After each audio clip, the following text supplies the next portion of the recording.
Entonces estamos grabando la clase y partamos con el saludo un poco más formal. Espero que estén todos bien, que hayan podido ver el video de la clase anterior y vamos a partir con esa pregunta. ¿Se quedan con algo de lo que vieron del video anterior? El que mandé el día miércoles en relación a la psicología social cognitiva o más clásica.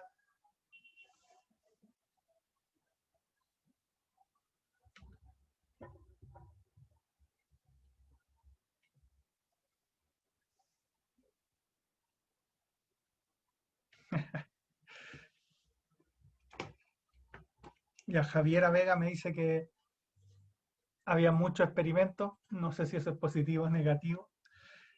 Y Laura me dice que sí.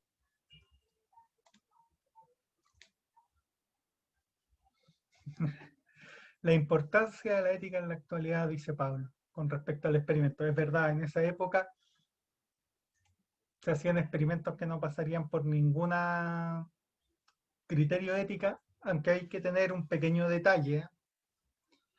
Con los criterios actuales no pasarían.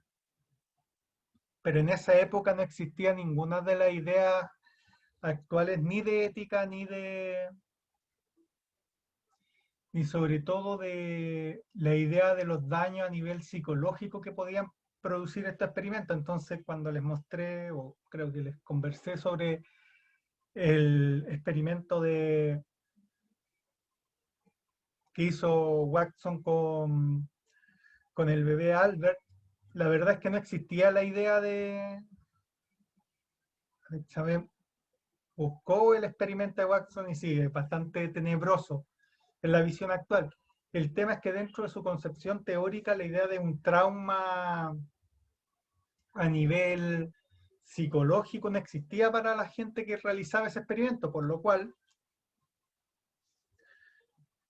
la suposición de que todo aprendizaje era a través de procesos de reforzamiento-castigo hacían que si dijeran ya reforzamos el miedo, podemos reforzar el que se le quite el miedo y no va a tener ningún daño posterior porque no estaba dentro del marco teórico el que hubiesen daños.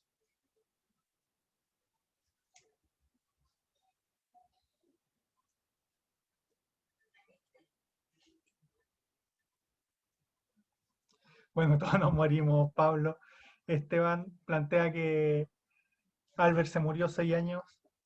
Creo que llegó adulto, la verdad. De hecho, era el hijo de la secretaria de Watson. Ana levantó la mano, así que no sé qué quiere decir Ana.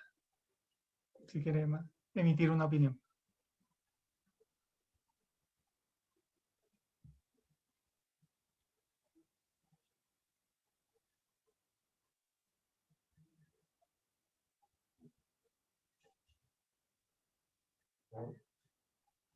No, parece que no quería hablar Ana. ¿O sí?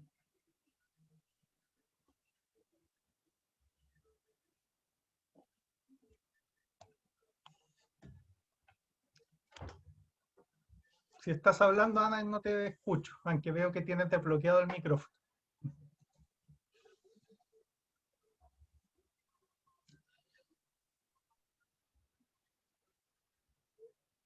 Javiera dice que había escuchado el del personero, no sabía que se daban descargas al perro. Supondré que habla del experimento de la desesperanza aprendida. Supondré que será ese, o me equivoco.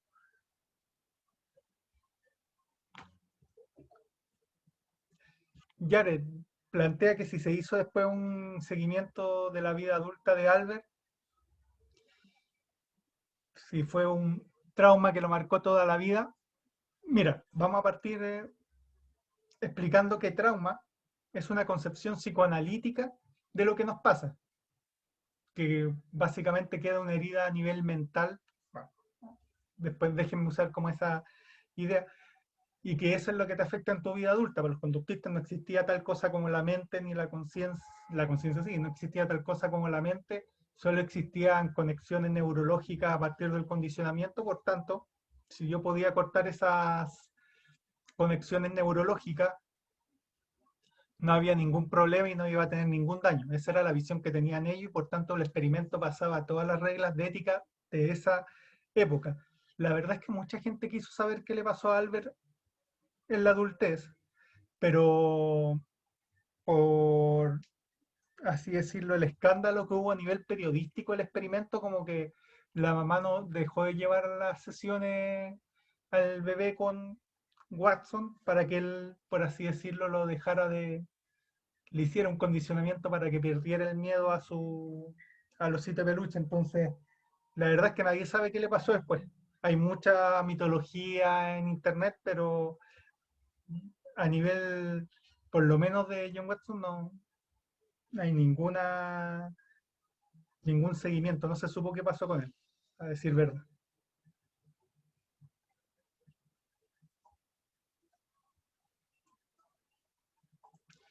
Carlos plantea que en el caso de salud mental siempre fue mirada en menos, hasta hace poco incluso se empezó a cambiar eso. La verdad es que el cambio en salud mental partió bastante antes, lo que pasa es que la importancia que se le ha dado a los distintos gobiernos ha sido bastante baja, pero a nivel de la Organización Mundial de la salud mental pasó a ser prioridad en la década de los 90 y de hecho Chile tiene un plan de salud mental como súper renovado desde el 2001, que nadie lo haya aplicado de otra cosa, pero por lo menos la preocupación supuesta por la salud mental, Carlos, debió en Chile empezar así muy fuerte el 2001, que no se haya hecho y que este sea el primer año en que se sube de forma significativa el presupuesto de la salud, es una de las tantas explicaciones que se dan a nivel sociológico del estallido social. Damari me dice que tenía una duda, que ya que en un momento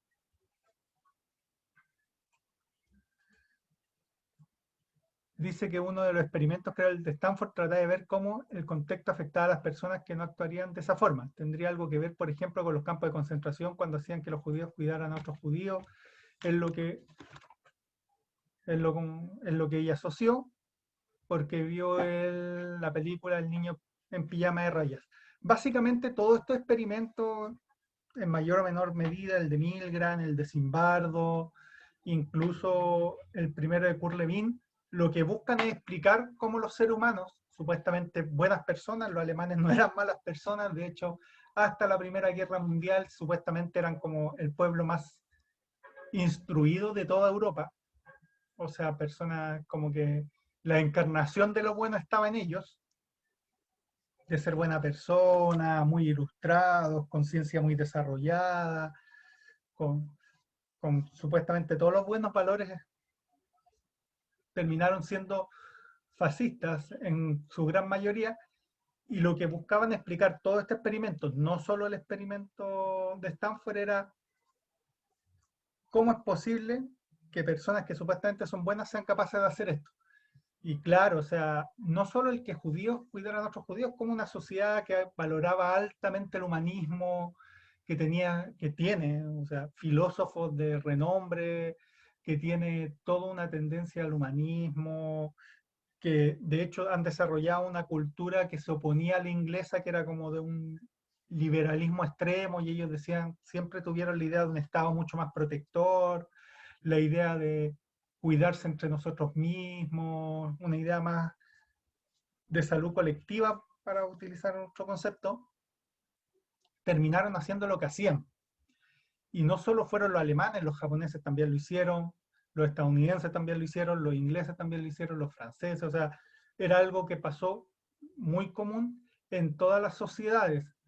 De hecho, los mismos estadounidenses, ya en procesos de revisión de su actuación en la Segunda Guerra Mundial, dicen que si ellos hubiesen perdido la guerra, todos sus generales hubiesen sido juzgados como criminales de guerra, qué sé yo, bombardearon Japón, que básicamente la mayor parte de sus construcciones civiles se hacían con madera, los bombardearon con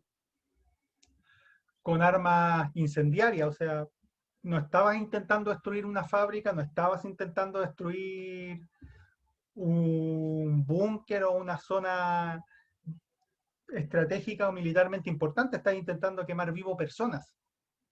Entonces, fueron todos los países que en ciertas circunstancias cometieron atrocidades, y lo que se intenta explicar es cómo personas que supuestamente tuvieron una buena crianza, que se en ese tiempo la iglesia se consideraba muy relevante, que fueron a la iglesia, que,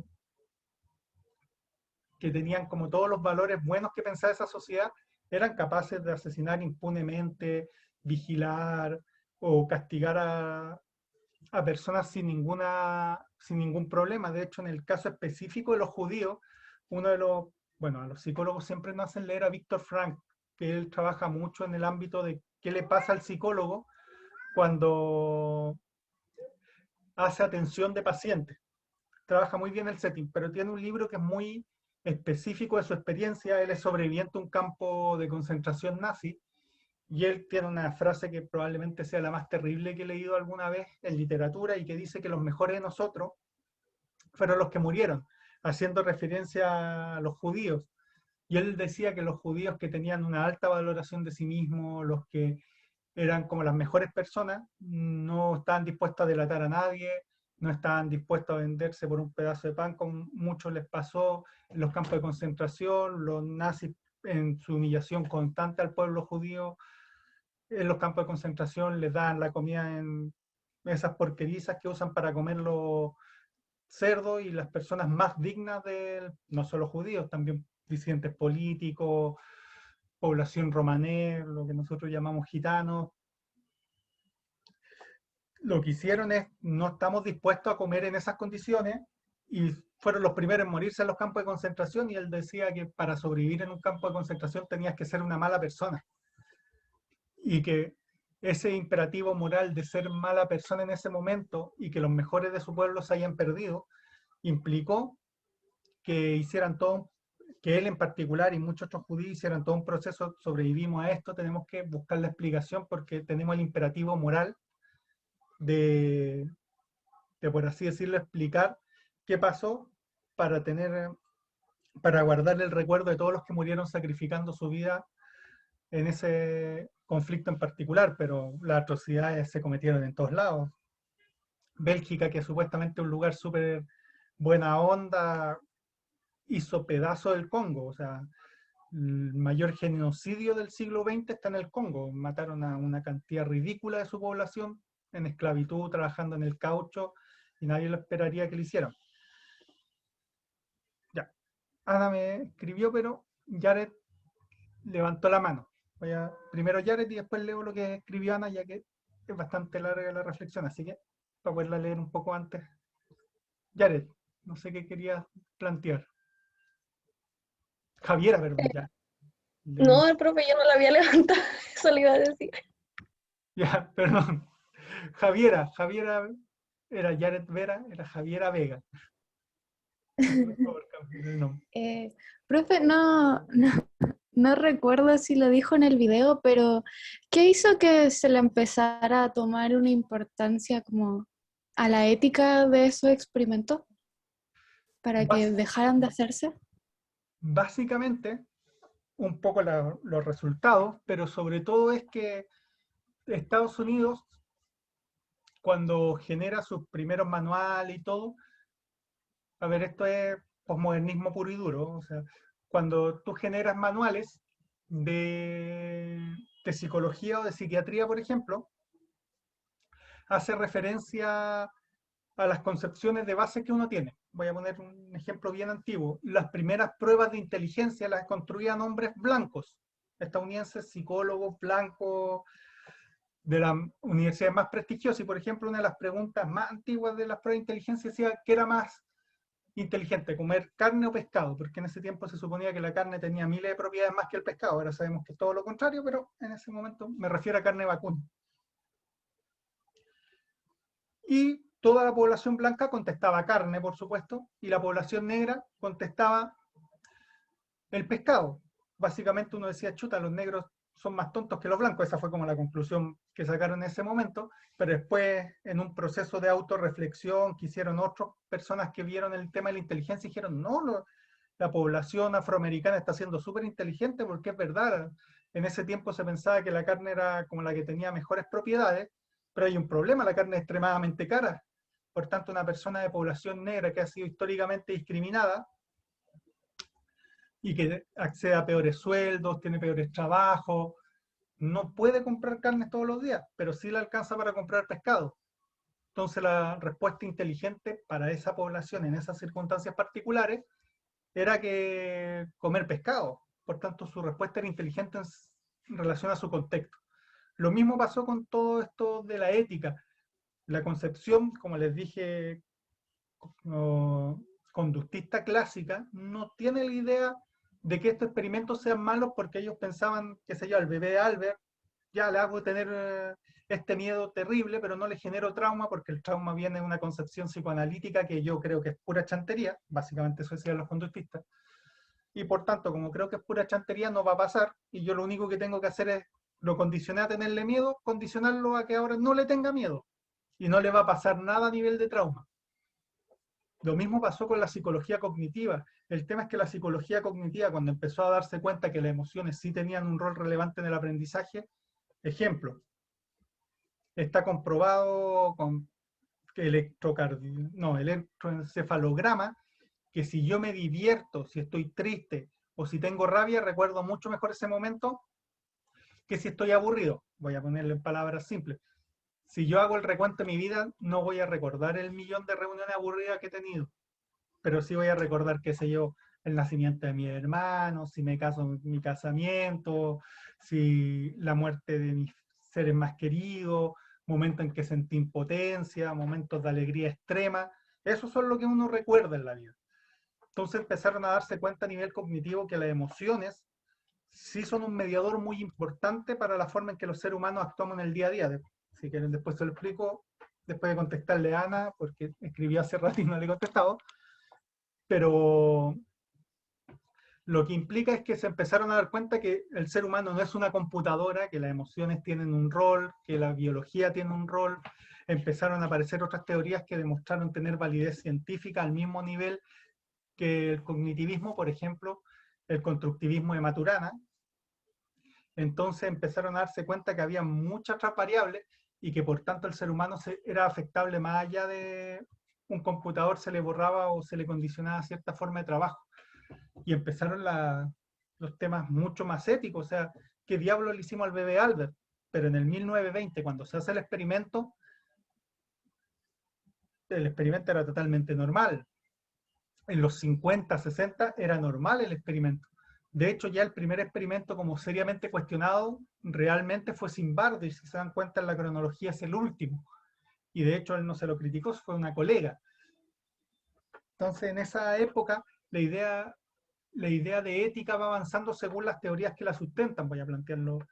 En la época de los romanos, nadie se cuestionaba la esclavitud, lo que se cuestionaba era cómo tratabas a tu esclavo, entonces era una buena persona si tú tratabas bien a tu esclavo, pero nadie pensaba que no había que tener esclavos. Salía como de la lógica de esa época, igual incluso los griegos, que en la cuna de la libertad, maní, o sea, las mujeres no tenían capacidad de participar en política y existía la esclavitud pura y dura. Pero cuando van avanzando las concepciones, van cambiando también se van insertando otros temas y ahí va desarrollándose la ética propiamente tal. Los comités de ética y todo eso empezaron en los 70, 80 a nivel de ciencias sociales cuando se empezó a ver los efectos negativos que estaban produciendo experimentos o el nivel de estrés que le causaban a los participantes. Pero haber respondido tu pregunta, Javier. Ana me dice que le sorprendió el experimento de la cárcel porque efectivamente pasa así en la vida real. Como las personas que desde siempre vienen en ambientes no muy favorables como droga, delincuencia, pobreza, ellos reproducen lo que desde pequeños se les dice que son o deben ser. Además, en otros ramos leímos un texto que hablaba mucho sobre el poder y de que no se elimina o no influye si lo que se hace es justo o no. Esto se puede ver con los guardias en la cárcel del experimento Stanford, porque aunque eran personas buenas, siempre estuvo en ellos el tener poder y una vez teniéndolo querían aún más y lo generaron a través del miedo a los presos. Ah, gracias. Ana. Básicamente lo que plantea Ana, la idea de poder, ojo, recuerden que una de las características que les dije de la psicología cognitiva es que es experimental y que una concepción bien clásica de las ciencias sociales, cree que encuentra la verdad, y la verdad a nivel de método científico pasa siempre en cualquier universo, en cualquier lugar, en cualquier mundo posible. Por tanto, no tiene el contenido histórico. Y en ese sentido, la idea de poder propiamente tal, que es mucho más de la escuela francesa de sociología, habla de una característica total y absolutamente conceptual de desarrollo. ¿Qué quiero decir? El poder no es algo que exista, no es algo tangible, es algo, pero es algo que influye, que puede influir, que puede afectar la vida de las distintas personas en distintos contextos. Voy a plantearlo, yo trabajo con niños, probablemente los niños me vean como una persona muy poderosa, o sobre todo los apoderados de los niños. Yo trabajo en un colegio.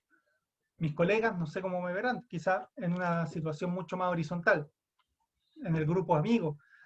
Puede que para mi mamá sea el hijo chico siempre. Entonces la situación de poder es súper contextual y depende del periodo de tiempo. Probablemente la relación que yo tengo con mi mamá es muy distinta a la que tenía a los 5 años, y a lo mejor va a ser muy distinta si él sigue viviendo cuando yo tenga 50. El cambio en la concepción de poder propiamente tal depende mucho del contexto y del tiempo. Y por tanto, para la psicología más clásica estadounidense no es una característica que nos permita analizar. Claramente, si yo le voy agregando distintas, por así decirlo, visiones teóricas a todo lo que pasó, puedo generar y enriquecer las conclusiones. Ana plantea la idea de poder. Si no me equivoco, fue Pablo o Esteban, no estoy buscando, quien habló de trauma. Trauma es una característica mucho más psicoanalítica y que para nosotros es súper normal, está súper integrado en nuestro lenguaje, pero que en esta época no existía. Entonces, si uno va agregando una visión más psicoanalítica al trauma que generamos, una visión más desde la sociología francesa, el poder, el uso del poder como la idea casi maquiavélica del poder corrompe a las personas, o más que maquiavélica, hoy se me olvidó que escribió el Leviatán, que es un libro clásico de sociología, de la ilustración, pero básicamente que plantea que los seres humanos, básicamente con poder, somos malas personas. Entonces se necesita un Leviatán, que era la idea del Estado, que tenga el monopolio de la fuerza y que controle a los seres humanos. Hobbes, Love. Sí, Hobbes. Y muchas gracias, contestó Javiera, Damaris, Pablo, Damaris y Gabriela. Y la idea del Leviatán, porque los seres humanos somos terribles. Más o menos algo parecido va a decir Freud, cuando veamos el psicoanálisis lo vamos a ver también. Freud cree que el ser humano es lo peor del mundo, o sea, básicamente si no hubiese una sociedad que me castigara, los seres humanos, más encima como Freud se concentraba más en el tema de la sexualidad, yo andaría violando a cualquier mujer posible. De hecho, todos los hombres andaríamos haciendo eso. Y que parte de las normas básicas de la sociedad es generar una idea, un super yo y, bueno, sus concepciones que evitan que eso pase en su gran mayoría de las personas. Pero no le tiene ninguna fe al ser humano. El ser humano sin sociedad mataría, violaría, robaría, sería un vago y esclavizaría al resto. Básicamente eso es lo que plantea.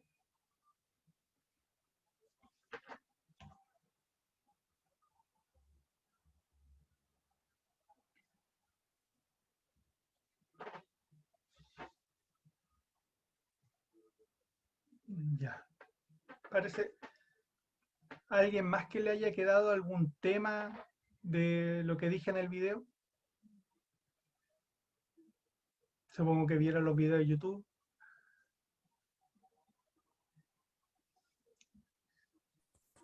Profe, Sí, no sé, Damaris. Damaris, que no me aparecías. Ah, ya, es que yo tenía una duda, pero con respecto al video anterior, y como en la clase anterior vimos el texto, entonces no le pude preguntar. Después se me fue. ¿Podría ser? No hay problema. Ya, lo que pasa es que al principio del primer video usted dio énfasis a la psicología social y comunitaria y como que explicó la diferencia entre las dos, pero no la entendí. Porque como que siempre como que social y comunitario como que siempre son sinónimos, pero como que usted enfatizó que había una diferencia en eso y no la entendí. Ya, no te preocupes. De hecho, el video del miércoles se enfoca en la psicología comunitaria, Ah, pero, ya, pero adelantando, si no, no hay problema, si gracias. es una organización. La psicología social, vamos a plantear tanto la europea como la norteamericana, con distintas matrices y todo, se basa en la visión clásica de ciencia. ¿Qué quiero decir eso? Que uno genera una hipótesis del mundo, qué sé yo, el mundo es plano o el mundo es redondo, y yo voy y busco la forma de comprobar esto. Esa es la visión clásica. O sea, yo genero una hipótesis y la compruebo. ¿Qué pasó particularmente en Latinoamérica, que es donde viene la psicología comunitaria? Es que muchos psicólogos, en general, eran psicólogos cognitivos, no, no eran psicólogos de otras vertientes, pero eran psicólogos cognitivos, pero se dieron cuenta que en Latinoamérica teníamos un problema. Básicamente la gente era muy pobre y vivíamos con una serie de regímenes entre corruptos, asesinos o sin Estado, donde había una explotación terrible de latifundistas.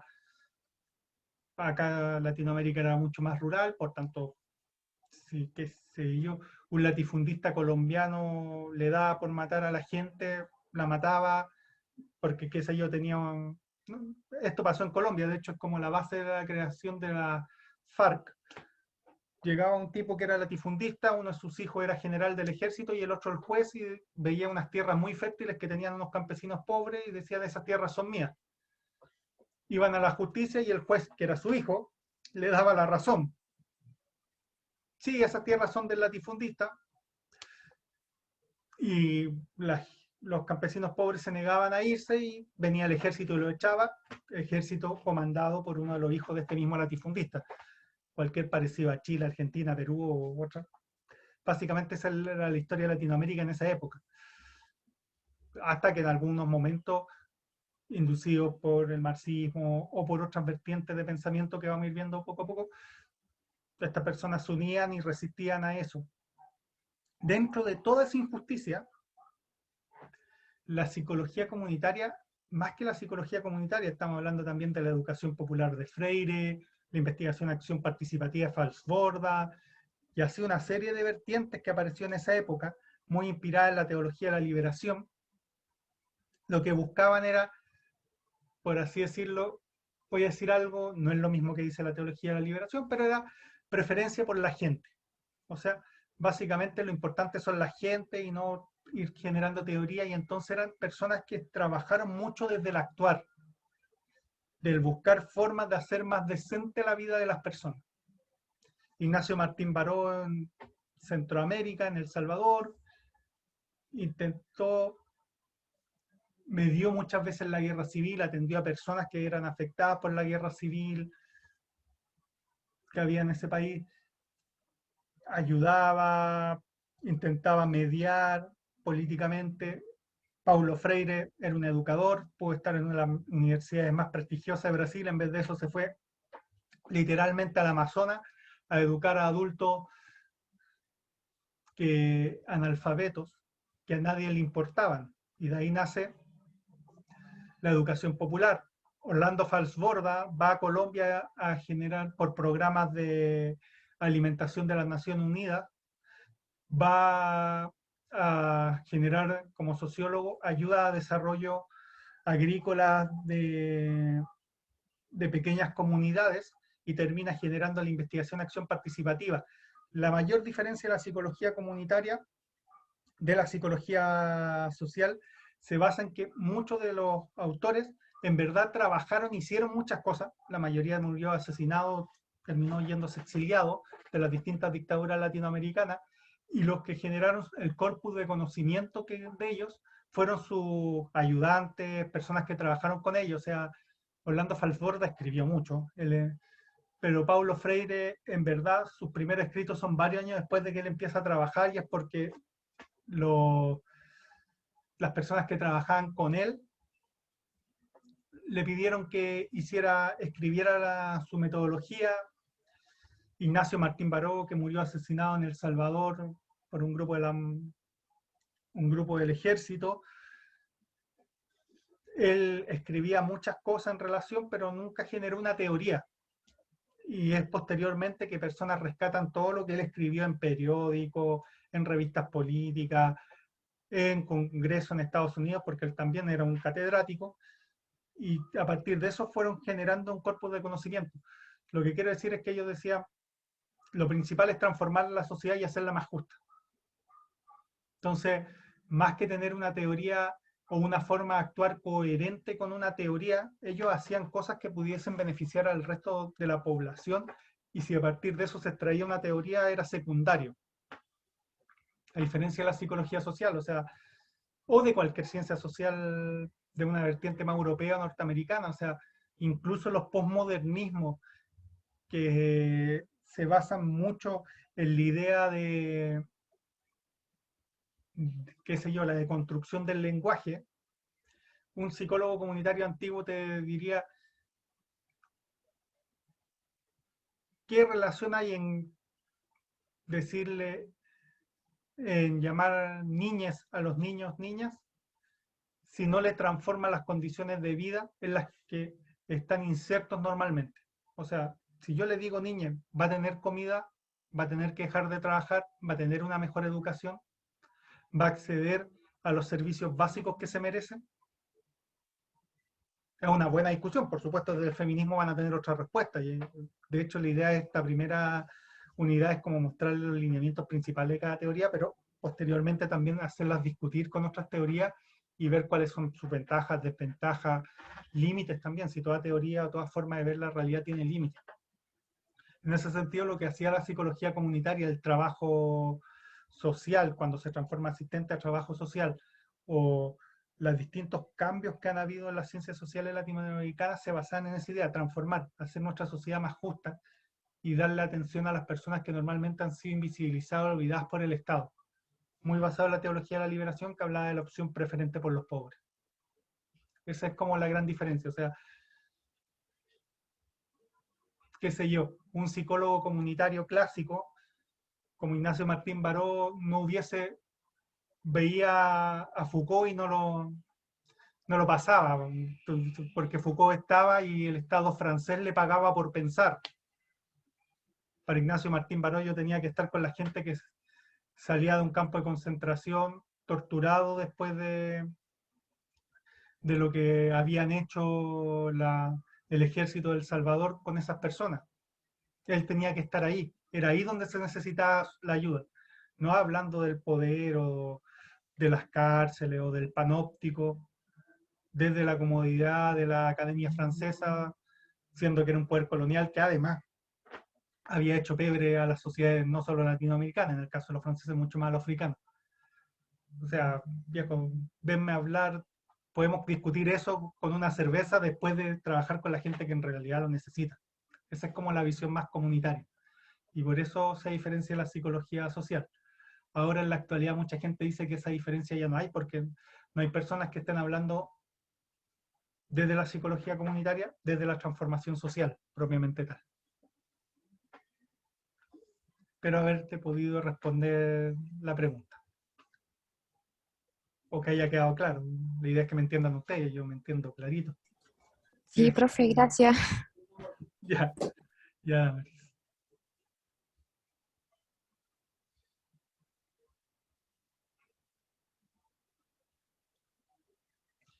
¿Alguna otra pregunta?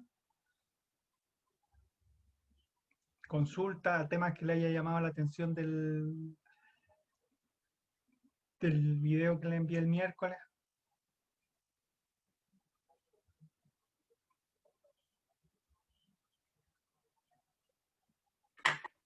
En lo personal, profe, lo encontré súper claro todo con cuanto cómo lo llevó, pero nada más que como para comentar, porque me llamó mucho la atención que usted, o sea, usted igual lo mencionó en la clase, pero quizá como para recalcar eso que agregó usted, que alto porcentaje de los psicólogos sociales, clásicos, alto porcentaje son judíos, po.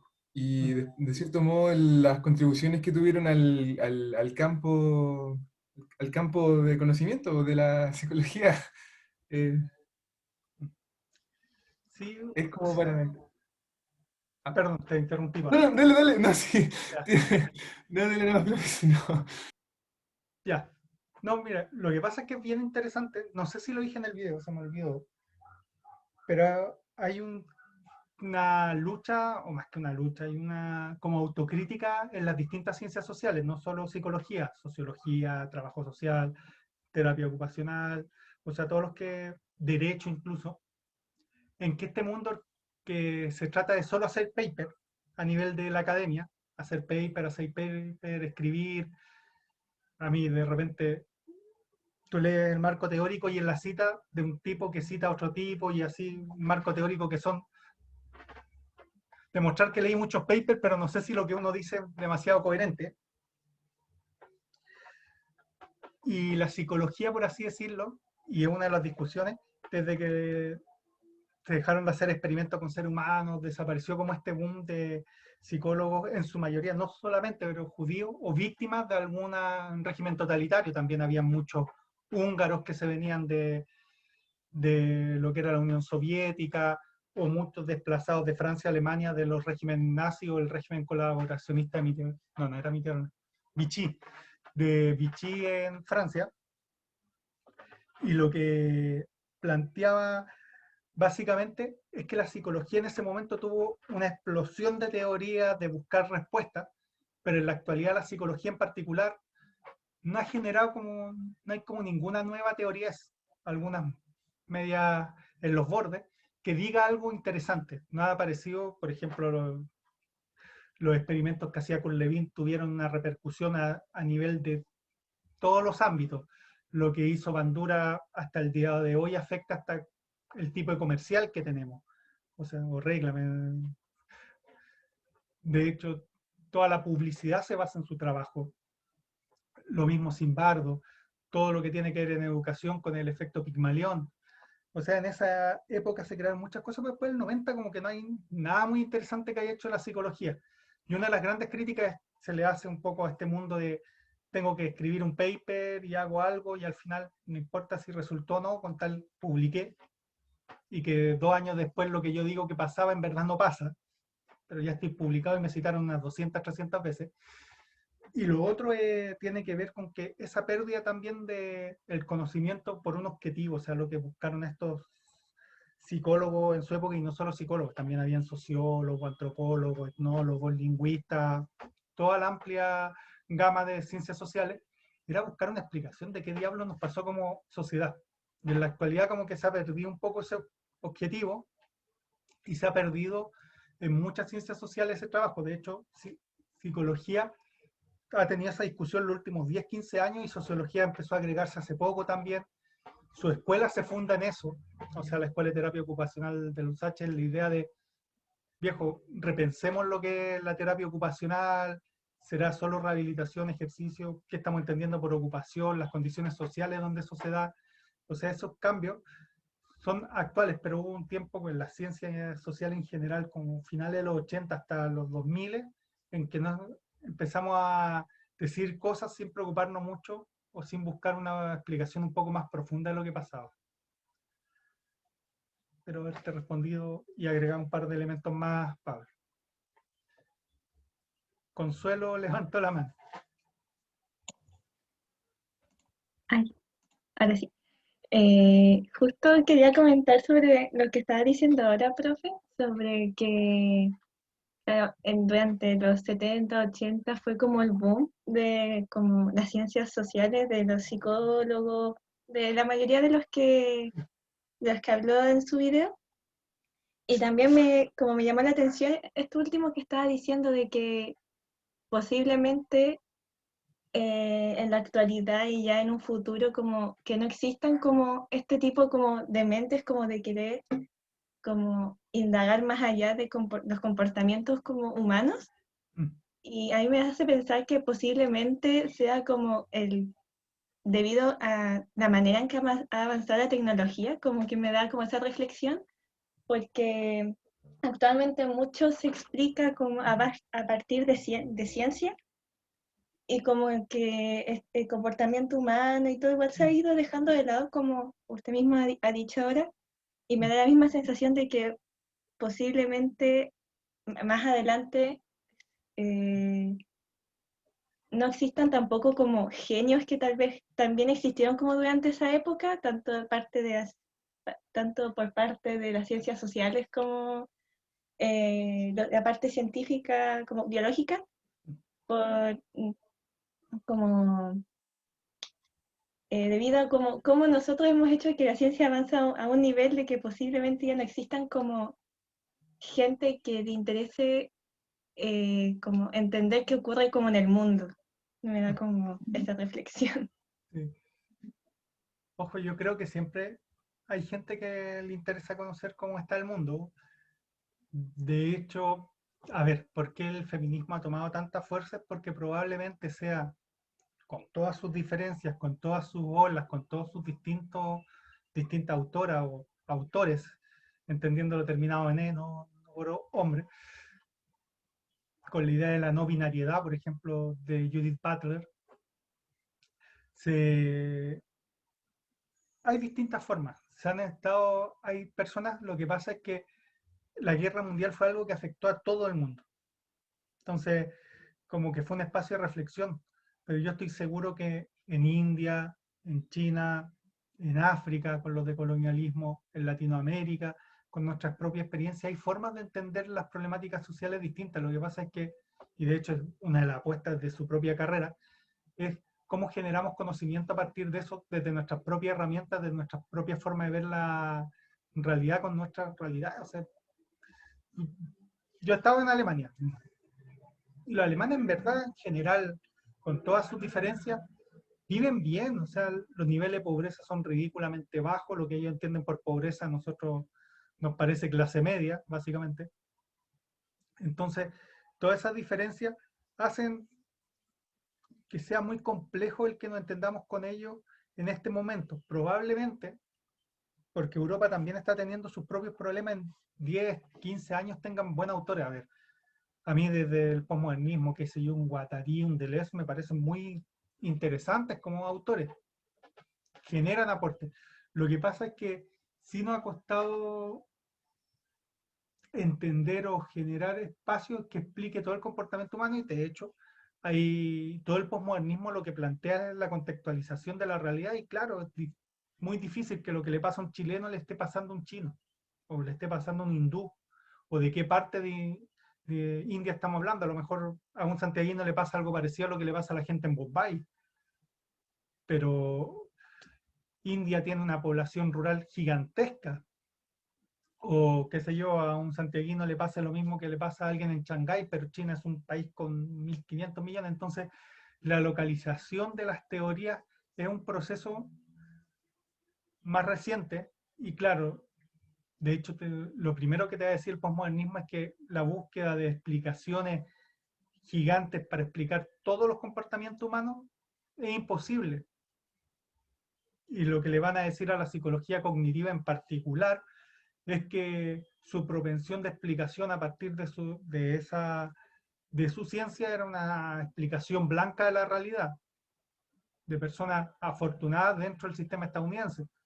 Pero en ningún momento, qué sé yo, Levin tiene toda una línea de pensamiento en pobreza que se conoce bien poco, que nadie, siendo que es uno de los autores más importantes, y probablemente fue el área donde él se sintió más satisfecho con su trabajo, donde cree que logró los mayores avances. Levin ya está, falleció hace tiempo, plantea que nadie lo estudia porque no es interesante para la gente de Estados Unidos.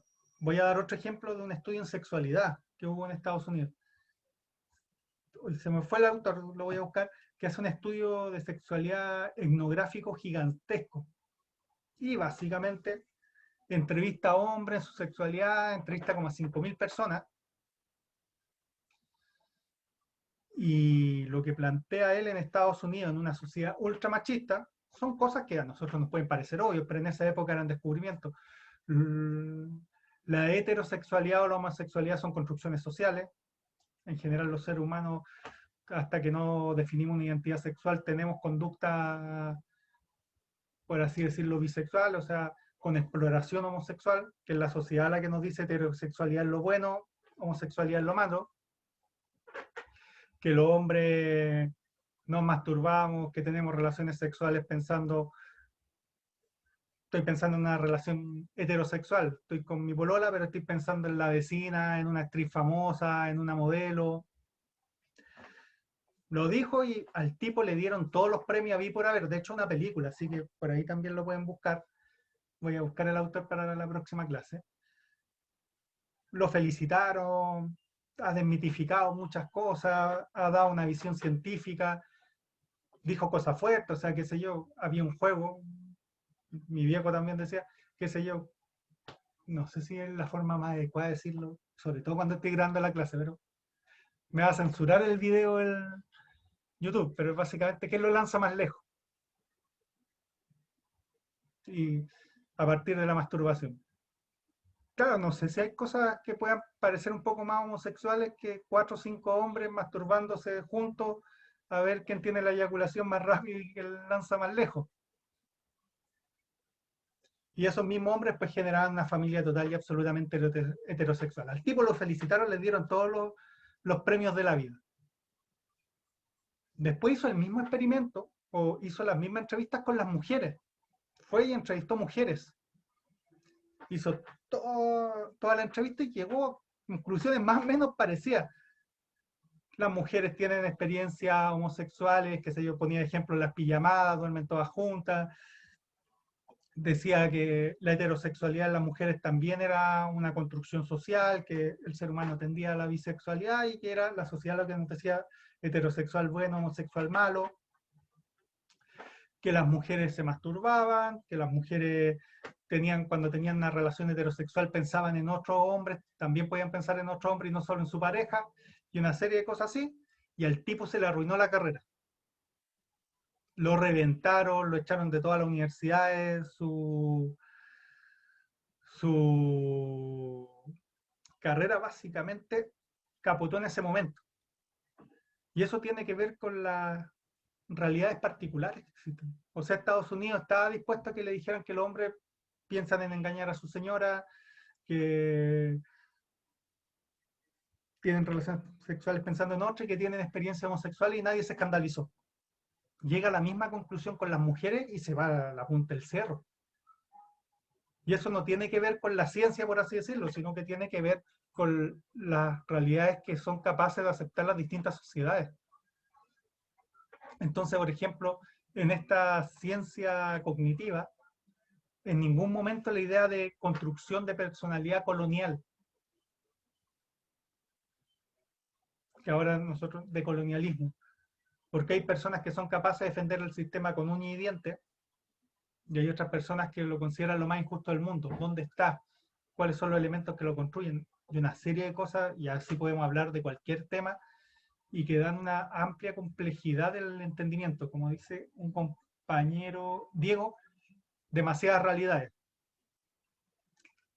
Y lo que va a decir la teoría de conflicto, la teoría del poder, es que las realidades que se imponen son las realidades que tienen mayor poder o mayor apoyo de grupos de interés particulares y no las que son más o menos verdad, que es la base un poco de todo lo posmodernismo, excepto quizá el constructivismo de Maturana. De hecho, uno podría decir casi que es como no solo la psicología, sino la evolución del cognitivismo. Pablo me dice que tengo que desmonetización.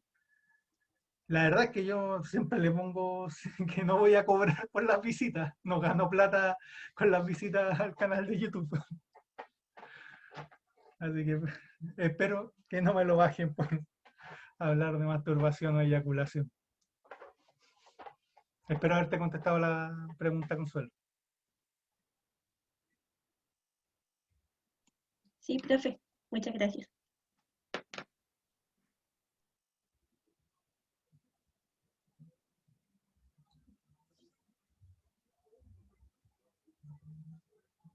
¿Alguna otra pregunta, consulta? Como para ir cerrando, si no me voy a Les dije que me da por hablar a mí nomás y me tienen que aguantar por horas. Sí, usted durante la clase sincrónica mencionó que o sea, efectivamente íbamos a ver más adelante que la ciencia realmente perdió el poder para comprobar que el conocimiento que se está dando en el campo científico no necesariamente tenía que ser 100% verídico. O sea, esto lo ligo mucho con un ramo que tuvimos el primer semestre de filosofía de la ciencia, en cuanto a la búsqueda del conocimiento. Pero usted dijo que lo íbamos a ver en cuanto a psicología, entonces, más que nada como preguntarle cómo, es que, no sé, me quedó dando vueltas la pregunta y, o sea, Ya, lo vamos a ver tan temprano, preguntar, o sea, sí, no, para llegar espérame. allá y todo. Si hago el resumen, si después se puede. Mira, la ciencia se basa en la idea de la búsqueda de la verdad. Básicamente eso. Y llegó típico otro un filósofo y preguntó ya, ¿y cómo vamos a saber cuándo llegamos a la verdad? Si no sabemos cuál es la verdad, ¿cómo vamos a saber cuándo llegamos? Chuta, en verdad no podemos saber. Ya, pero podemos saber que nos estamos acercando a la verdad porque, qué sé yo, los aviones vuelan, los autos andan. Quiere decir que algo le estamos chuntando. Pero, filosóficamente, sigue siendo igual de pobre tu respuesta. O sea, te estás acercando a la verdad solo porque las cosas funcionan. Y de hecho, cuando uno hace todo el análisis de la ciencia, por ejemplo, hay distintos modelos que en el año 800, 1800 valían, que en el 1900 se dan totalmente por equivocados y en la primera mitad del siglo XX se dan totalmente por equivocados y en la segunda mitad del siglo XX se dan totalmente por cierto. Entonces, lo que decían era, el funcionamiento de las cosas no explica la idea de verdad. Entonces, ya, pero podemos saber cuándo nos equivocamos, método científico. O sea, si yo pongo una hipótesis, se equivoca, que era lo que se llaman falsacionistas lógicos, que era en general su máximo exponente es Popper. Y lo que dicen es, viejo, si nosotros aceptamos que toda teoría está equivocada porque falla el experimento, no tendríamos ninguna teoría. Voy a poner un ejemplo. Darwin, la idea de la evolución, tal como la propone Darwin, se ha demostrado que es falsa. Porque Darwin plantea que los cambios eran a muy largo plazo y lo que se ha comprobado en el neodarwinismo es que los cambios se producen pero por situaciones extremas, particulares, y los cambios que se suponía que se producían en cientos de generaciones se producen en 2 o 3. Que el tema de la adaptación se da por situaciones estresantes y no por situaciones a lo largo del tiempo. Y así una serie de temáticas. Entonces, como que el falsacionismo lógico muere o pierde, y uno de sus mayores exponentes, que era discípulo de Popper, que es Thomas Kuhn, habla de la idea de paradigma. Y la idea de paradigma como forma de entendimiento, como ideas centrales, que si yo estoy de acuerdo, puedo explicar toda la realidad a partir de eso. Esa es como la idea actual, la idea de paradigma, un centro de idea. ¿Cuál es el tema? Que la psicología tiene varios, es como una de las ciencias sociales que tiene más paradigmas, con lo positivo y lo negativo de eso. O sea, una de las cosas positivas es que los psicólogos nos acostumbramos a discutir y a pelear desde chiquititos, desde el primer año de psicología, porque hay distintas escuelas. Está la escuela cognitiva que plantea un centro de ideas muy particular, que es totalmente opuesto al psicoanálisis.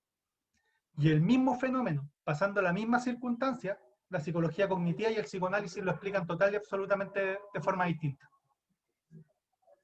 Y tiene todo lo que tiene que ver con la psicología sistémica, está toda la idea de psicología socioconstruccionista, está toda la idea de psicología constructivista, está la idea de la psicología narrativa, por ejemplo, que es la idea de la psicología de que uno genera una narración en su vida como un libro que en verdad incluye y excluye de forma particular vivencia, simplemente como el que escribe un libro, o como yo le estoy explicando. Yo armé 4 unidades para explicar 4 formas de entender la psicología social, pero pudieron ser 5, pudieron ser 3, pudieron ser 2, pudieron ser 10. El cambio lo hago yo. Y lo que plantea la psicología narrativa es que yo genero un discurso de mi propia vida y que si se hacen ciertas preguntas, ciertas formas, puede cambiar totalmente el discurso que refiero. Voy a plantearlo de otra manera. Si hubiesen ganado los japoneses la Segunda Guerra Mundial, ¿cómo hubiesen quedado los estadounidenses? ¿Como los grandes salvadores del mundo o como los tipos que bombardearon? ¿Quién ganó la Segunda Guerra Mundial? A nosotros nos enseñan que la situación más importante del desembarco en Normandía, porque estábamos en el lado occidente. Si uno hace el análisis objetivo, o más que objetivo, el análisis de la situación de guerra, quien ganó la Segunda Guerra Mundial es la Unión Soviética cuando rompe el cerco en Stalingrado, donde logra embolsar un ejército nazi, rompe el cerco de Leningrado y de Moscú, a partir de las decisiones media estúpidas de Hitler. Pero cuando rompe todo su cerco, destruye gran parte del ejército nazi, o sea, la Unión Soviética avanzó como avión recuperando tierra, y son ellos los que conquistan Berlín. No es Estados Unidos, no es Inglaterra, no es Francia. A nosotros del lado occidental nos enseñan que lo importante es el desembarco en Normandía, y el desembarco en Normandía, en verdad, el nivel, la cantidad de ejércitos que implicó a la Alemania nazi era muy bajo en comparación a los que tenían peleando en la Unión Soviética. Entonces, por eso es donde uno construye el relato en lo importante para la psicología narrativa, que está totalmente en contra de lo que te va a decir el psicoanálisis o lo que te va a decir la psicología cognitiva. O sea, la psicología cognitiva te va a decir que existe una realidad, que esa realidad es visible, que está mediada por las emociones, pero lo más importante es cómo somos seres cognoscentes, por eso es cognitiva. Procesamos información, los seres humanos tenemos cierta rareza en nuestro procesamiento de información que nos hace diferente a los computadores miden su capacidad de procesamiento en bits, megabytes, terabytes, gigabytes. Los seres humanos tenemos chunks de información. ¿Qué quiere decir? Básicamente que todos los seres humanos podemos memorizar el número es típico de científico gringo, más menos 2, 5. ¿Qué quiere decir? Que todos los seres humanos dividimos la información entre 3 a 7 unidades de información. ¿Cuál es la flexibilidad del pensamiento humano? Es que nosotros podemos generar distintos bloques. Voy a plantearle un ejemplo bien simple. Nuestro número de teléfono tiene 9 números. Para la teoría cognitiva, ninguno de nosotros podría aprenderse su número de teléfono si es que lo recita número por número.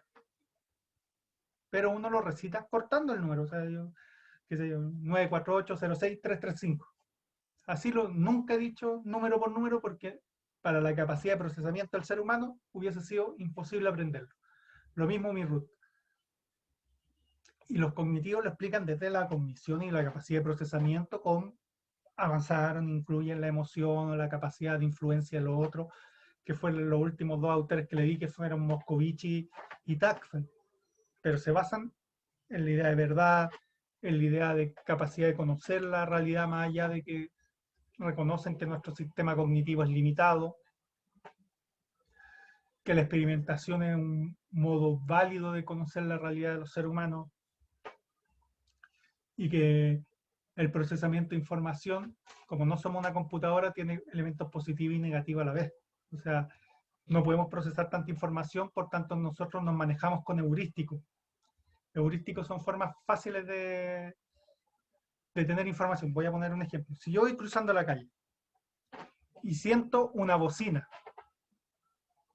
si yo fuera total y absolutamente cognitivo, debería intentar ubicar de dónde viene el sonido, mirar, ver que viene un auto, calcular la distancia que voy yo, que viene el auto, y saltar hacia adelante o hacia atrás intentando evitar el choque. Entre que voy a la mitad del procesamiento de esa información, soy carne molida 2 cuadras más allá porque me atropellaron. Básicamente es imposible. Entonces, ¿cuáles son nuestros heurísticos de funcionamiento según los cognitivos? Suena la bocina y yo salto para adelante o para atrás y ojalá le haya chuntado para que no me atropelle el auto. Pero lo mismo tiene relación con el racismo. Voy a plantearlo. Yo soy súper colocolino, he ido al estadio y he ido a la Garra Blanca. Probablemente ninguno me ve como un guerrero que esté ahí saltando en mitad del estadio. Pero les propongo a ustedes, incluso a mí, si van de civil por la calle y viene la Garra Blanca por la misma cuadra, ¿cuántos ustedes cruzan? Y supongo que ninguno de ustedes está de acuerdo con la discriminación de las personas, con la idea de prejuiciar por nivel socioeconómico, ni de prejuiciar por las actividades que uno realiza. Esos son los heurísticos de actuación que hablan los cognitivos. Y era lo que, por ejemplo, explicó muy bien Alport a la idea de por qué las personas blancas mantenían hasta el día de hoy, él lo explicó en los 70, el racismo, sabiendo que no hay ningún estudio que plantee que la pigmentación en el color de nuestra piel define nuestro nivel de inteligencia. Es decir, si soy más negro o más blanco, no hay ninguna relación con nuestro nivel de inteligencia. O planteémoslo de forma simple. Si alguien escucha reggaetón todo el día, a todo volumen,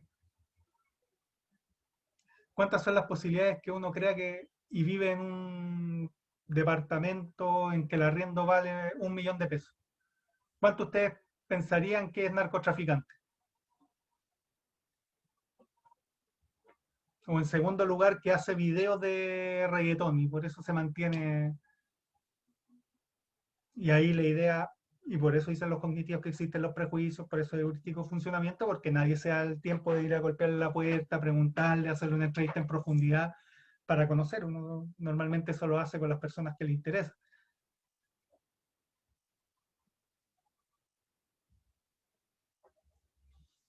Eso es básicamente lo que plantean los cognitivos. Como digo, gran parte de sus avances se usan hasta el día de hoy. Tienen muchas críticas, de hecho. Uno tiene críticas de ética, su sentido de la realidad, su incapacidad de agregar contexto, tiempo, realidades distintas, una visión dominante desde la academia norteamericana frente a distintas expresiones de psicología, sociología o otro ámbito, la imposibilidad de explicar bien comportamiento. Como toda explicación científica tiene todo lo que es contrario a lo que ellos dicen, es una alteración estadística y no otra forma de ver la realidad. O sea, si yo digo, qué sé yo, las personas apretaban el botón y quemaban vivo a la persona en el experimento de Milgram, más allá que eran actores, pero hubieron 4 o 5 que no lo hicieron. Y nadie le hizo una entrevista en profundidad porque ustedes 4 o 5 no estuvieron dispuestos. ¿Qué pasó en su cabeza? ¿No? Ustedes son anomalía estadística y nada más. Y todas las limitaciones que tiene el modelo científico a la base. Entonces, por supuesto que tiene elementos interesantes, son la base del conocimiento o la actuación, la economía, el cómo nos tratan las empresas, el por qué, qué sé yo, ese Cyber Monday. Dicen los últimos 3 meses, el mejor precio de los últimos 3 meses, claro, pero en los últimos 3 meses te han subido al doble el producto, entonces te lo bajan a lo mismo que estuvo en los 3 meses anteriores. El precio es una técnica estadística nacida de cómo procesamos la información que descubrieron los cognitivos en los 60, ¿no? O porque, o planteémoslo, ¿alguno de ustedes vio Buscando a Nemo? ¿Por qué el personaje principal es rojo? Tiene que ver con la forma en que nosotros procesamos los colores. Y de hecho es por eso que Doris, que era como una personaje que más agradable, pero era azul, cuando sacó su propia película, su película tuvo un nivel de recaudación de ranking mucho menor. Y solo tiene que ver con la forma en que procesamos el color. No puede haber un personaje principal que se vista azul, tiene que ser de rojo, amarillo, colores fuertes. Y el malo en general va a estar vestido de negro, es un chiste, pero tiene que ver con la forma de procesamiento de nuestro cerebro. ¿Cómo que Nemo no es rojo? Bueno, yo lo veo rojo, yo veo colores primarios nomás. Sí, no. Igual es como medio naranjo con blanco, pero, Yo lo pero veo no. rojo, yo soy sincero. Yo veo Bueno, rojo, veo... no, pero igual gracias, profe, por la respuesta. Igual, muchas gracias. Los peces son amigos, no comida. No sé si estoy de acuerdo. A ver, Gabriela me plantea una última duda, lo último antes de cerrar la clase. Ay. Hola, profe. Es que a mí me surgió una duda. Yo estaba leyendo, que buscándola. es que no sé si se va a alargar mucho, tiene tanto que ver con lo que estamos hablando, pero yo sí lo relacioné. Pero con respecto a lo que dijo al principio de la clase, y en el video también, que estos experimentos y todo eso surgió como a partir de la duda de qué pasó en la sociedad o en el ser humano que se deshumanizó tanto, que llegó a tantos niveles de violencia, etcétera, etcétera, como por lo que pasó con la Segunda Guerra Mundial. Y estaba pensando en que, es que no sé cómo plantearlo, pero de los más afectados en la Segunda Guerra Mundial fueron los judíos. Y hoy en día existe un conflicto en donde, ¿cómo se llama?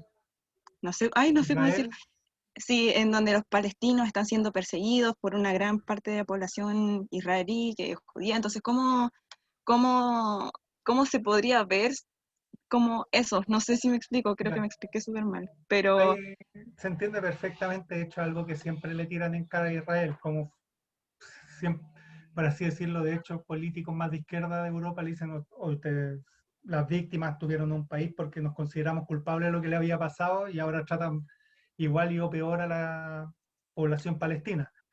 claro, no sé si es eso, pero ok, porque tampoco me considero una gran conocedora de eso, Sí, es como lo que sabe la mayoría nomás, yo creo, que es lo que yo sé, lo mismo que saben el resto, sí. pero ¿cómo se podría ver como según eso? Ahí Como un pueblo. hay dos o tres salvedades. Todos los conflictos son mucho más complejos de lo que parece. Sí. Uno es que, obviamente, la psicología cognitiva nace de la Segunda Guerra Mundial. Y la pregunta es qué pasó.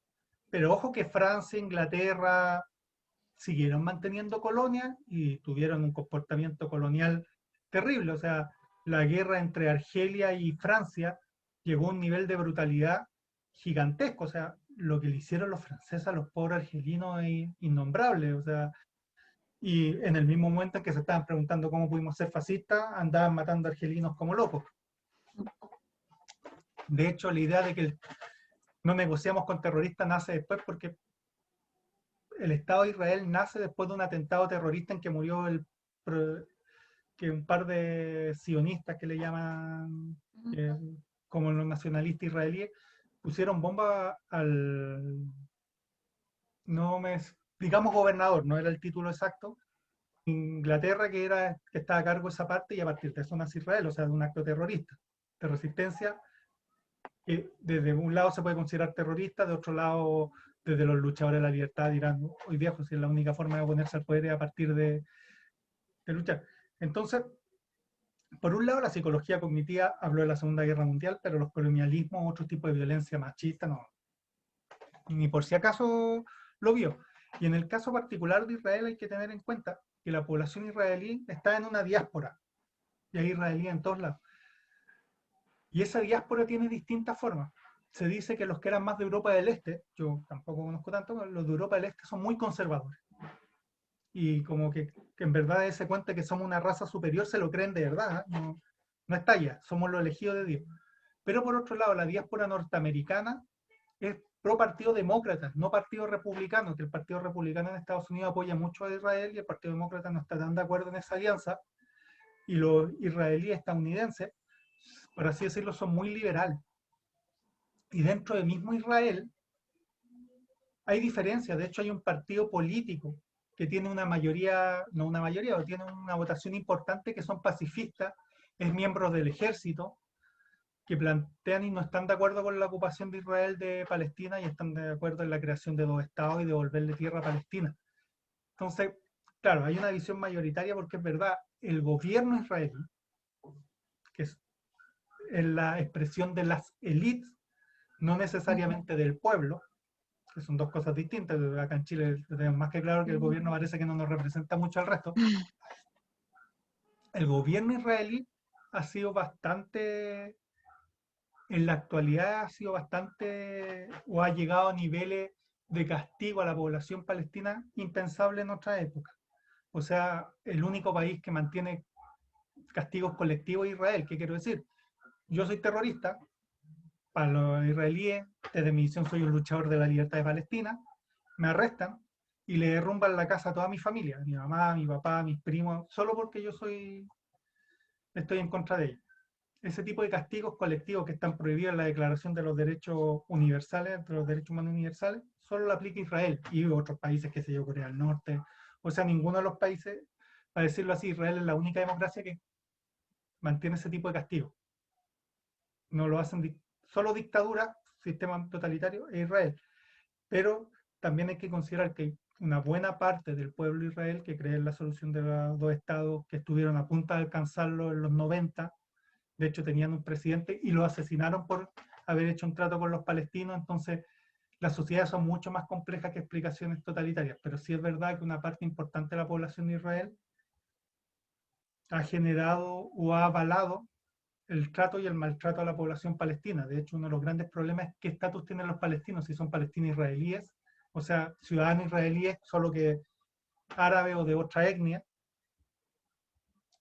son ciudadanos de pleno derecho, o se convierten en población de ocupación, lo cual está total y absolutamente prohibido por las Naciones Unidas. De hecho, el país que más resoluciones del Consejo General de Naciones Unidas ha incumplido es Israel, por lejos. ¿Sí? Pero también ellos dicen, y hay que también ver la visión israelí, tenemos una quinta columna que son los palestinos israelíes dentro de nuestro propio territorio. Tenemos los sirios, Líbano, Egipto y todos los países árabes que han planteado y que tienen parte importante de la élite que plantean como objetivo único la destrucción total de Israel, no la convivencia o no que le devuelvan parte a Palestina. Hay partidos completos, el partido mayoritario en el Líbano que está al norte de Israel, que es Hezbollah, o Hezbollah, no sé cómo se pronunciará, que plantea que su objetivo fundamental es la destrucción de Israel. Entonces, también es difícil convivir o buscar la paz o ser buena persona si los otros me dicen que lo único que quiero es destruir. Y esa retroalimentación, y de hecho hay estudios no solo en eso, en la historia de conflicto, de cómo se va generando una cadena de atrocidad contra atrocidad que te va deshumanizando y que empieza a generar, por así decirlo, y esto está muy estudiado también, los cognitivos lo hicieron, la justificación de la guerra. La idea de que yo soy superior al otro está a la base de toda guerra, de que me merezco lo que el otro tiene. De hecho, hay estudios que plantean que la situación básica para el nacimiento de los fascismos es el victimismo. ¿Qué quiero decir? Voy a plantear un discurso que en Chile se está escuchando cada vez más. Yo soy chileno, nací acá, soy ciudadano de esta tierra, ¿y por qué están ayudando a los extranjeros que vienen de afuera? Al otro. El victimismo son los otros los que me dañan, pero esos otros vienen sin comida, sin pan, vienen súper mal, pero yo culpo a esos extranjeros de todo lo malo que me parece. Eso es el victimismo y es la base de todos los fascismos. La idea de hay un grupo que nos merecemos los privilegios y el resto que se muera. Y en el Medio Oriente, y en particular la relación israelí-palestina, con Israel en la actualidad en una posición de superioridad, cometiendo una serie de crímenes constantes, pero no hay que olvidar que también cuando los árabes tuvieron una mayoría intentaron literalmente en 3 guerras hacer pedazos a los israelíes, entonces es súper compleja la situación, es difícil analizarlos de afuera. Y de hecho los israelíes en general, la comunidad israelí es muy crítica con lo que hace su gobierno cuando lo critican entre israelíes. Entre nosotros podemos hacer pebre a nuestro presidente. Pero si llega un chileno a decir, oye, ustedes lo que hacen es impresentable, defienden como gatos de espalda y se entiende, o sea, que vienen otros a meterse a una situación que es mucho más compleja mirando un par de noticias. Porque además de donde yo veo la noticia es la posición en la que me paro, o sea, qué sé yo, si yo veo CNN, que es un canal que en Estados Unidos está mucho más ligado a la idea liberal, ojo, que en Estados Unidos no existe el Partido Comunista, Partido Socialista, eres liberal, que en todo el mundo, excepto en Chile y en Estados Unidos, ser de derecha. En Europa, ser liberal es ser de derecha, o en el mejor de los casos de centro. Pero CNN tiene una visión muy crítica con lo israelí, por ejemplo, la Fox News, que es mucho más relacionada con el Partido Republicano. Ellos plantean que son los palestinos los que no aceptan las condiciones y andan haciendo terrorismo todos los días a la población de Israel. El canal de información que uno tiene también, cómo se va formando la idea de realidades. No sé si te puede contestar, Gabriel. Sí, profe, gracias. Claro, mi pregunta iba a eso, a ese segmento, porque se entiende que siempre hay cosas que uno no va a ver, porque como dijo, esto es difícil verlo desde afuera, porque uno desde afuera ve lo que te muestran solamente. Pero sí, dentro de eso, sí puede entender un poco mejor Pero cómo... ojo, pongámoslo en un ejemplo mucho más chileno. No estamos en la situación de Israel, pero piensan lo que deben pensar la gente de Huechuraba, Vitacura, Las Condes, todas las comunas que votaron por el rechazo, estuvieron 50 y 50, con el resto de Chile. ¿Cómo se deben sentir? casi asediados por una cantidad de personas que están diciendo, oiga, lo que ustedes están haciendo no es impresentable. O sea, y para mí, que yo estoy en nuestro sector donde ganó mayoritariamente el rechazo, yo no puedo, perdón, el apruebo, no puedo entender cómo alguien votó rechazo. O sea, no me entra en la cabeza qué les pasa. ¿Cómo pueden mantener una constitución hecha en dictadura? Y son situaciones de conflicto social que son difíciles de explicar. O sea, en parte en todos los memes en que uno empieza a decir estos son privilegiados, lo tienen todo regalado y por eso votan rechazo. Probablemente la realidad sea un poco más compleja que eso. Por otro lado, cuando dicen, no, si yo quiero cambios sociales, no, soy un comunista que lo queréis todo regalado. No creo que el 80% de la población chilena sea comunista o quiera todo regalado y no quiera trabajar. Las caricaturas son una forma de deshumanización de los otros. De hecho, las caricaturas del otro, dándole como características negativas, es uno de los primeros pasos para la deshumanización y la visión del otro como inferior, que también está estudiado. Los conflictos sociales no parten de la noche a la mañana, no es porque yo quiero agarro a palo a alguien, es porque hay una construcción de las sociedades que lo van justificando durante años. O sea, los judíos lo hizo peor el régimen nazi, se le echa la culpa a todo ello, y eso viene desde que el cristianismo se volvió la religión oficial del Imperio Romano de Oriente y Occidente. Básicamente porque los judíos eran los asesinos de... Ojo que yo hablo de judíos, lo diferencio totalmente del gobierno israelí, son dos cosas distintas. El colectivo judío mató a Jesús, entonces tenemos que perseguirlo para justiciar un poco a Jesús.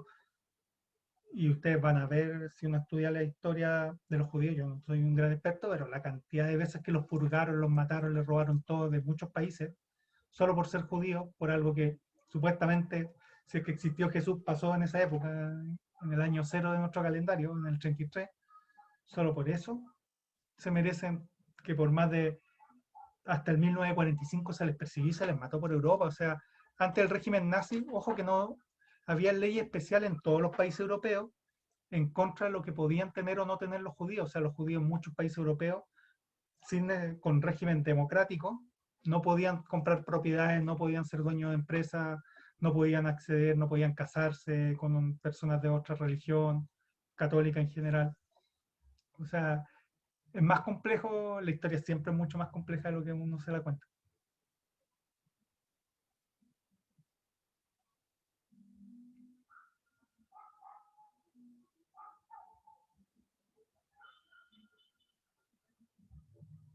Pero muchas gracias, Gabriela, por tu participación.